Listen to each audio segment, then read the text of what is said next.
Hey everyone, it's Ashley from scrappinash.blogspot.com, and here is another video tutorial. This time it is on how to color a piece of wood using your Copic markers.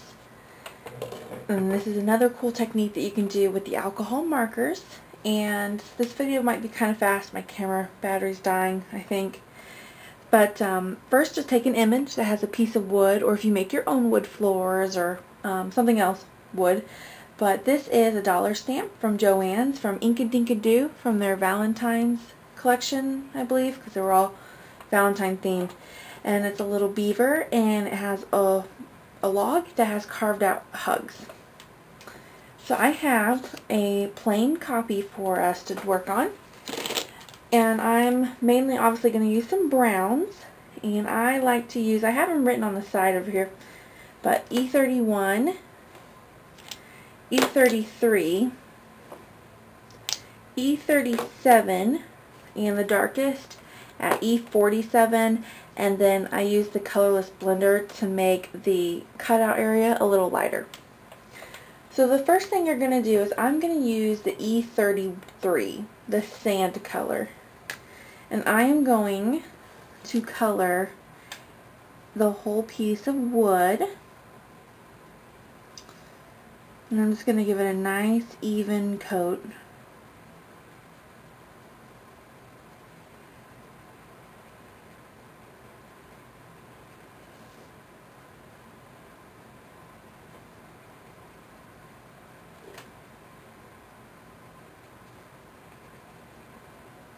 And on my sample image, I did go ahead and color the hugs parts, and I just lightened it at the end with the colorless blender.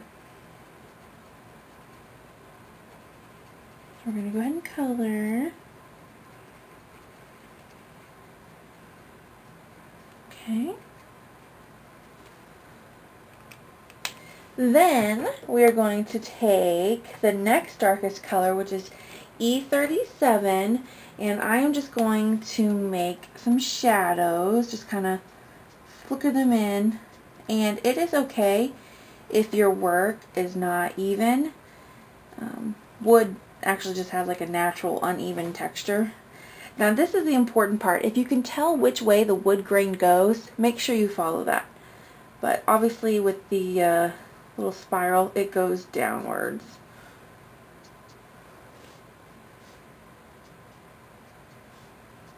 Okay. And then you're going to go back over with that E33 sand color, and you're going to blend in those two colors.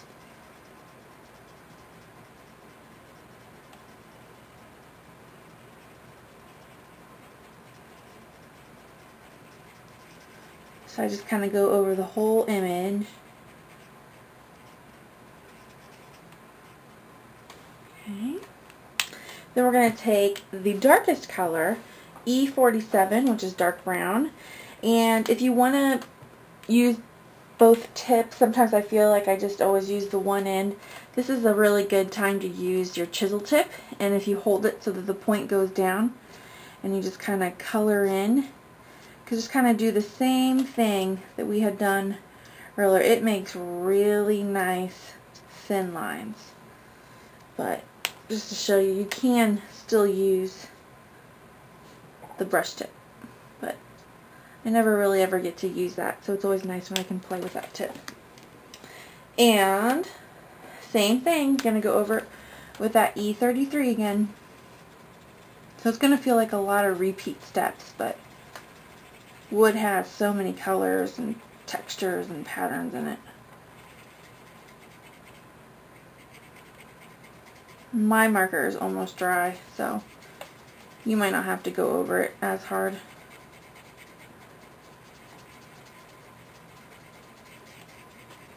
Okay. And then I go over the whole thing with E31, and it's going to lighten it, but it's going to fill in the entire thing, so it will lighten it.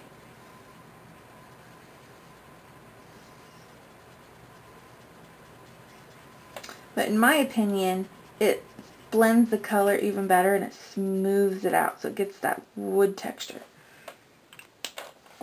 Okay. And then if you want to, just keep adding in your darker colors.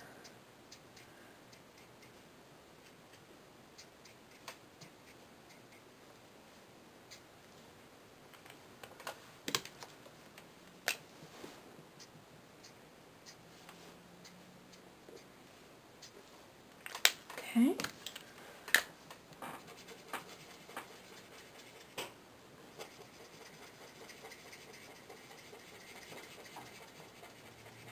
Again, my marker tip is white, so I need to go refill this one. I guess that's a good sign. I use my markers all the time. And E33 is one that I use a lot, especially with Riley the Moose. I just did some dirt type things, so I colored in some dirt for a dump truck.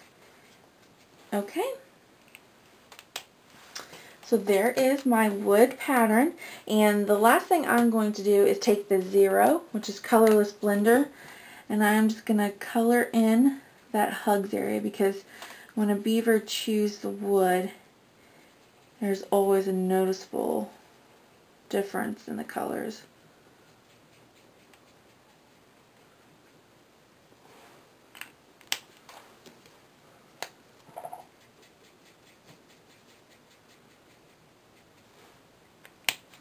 And it's really just going over it until you get your desired color.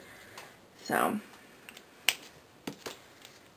and that is a great thing about Copics. You can just blend and on top of colors and come back after an hour if you come back and you don't like it or you want darker streaks. Okay, and there we go. There's a nice and easy wood grain. Thanks for watching. Bye.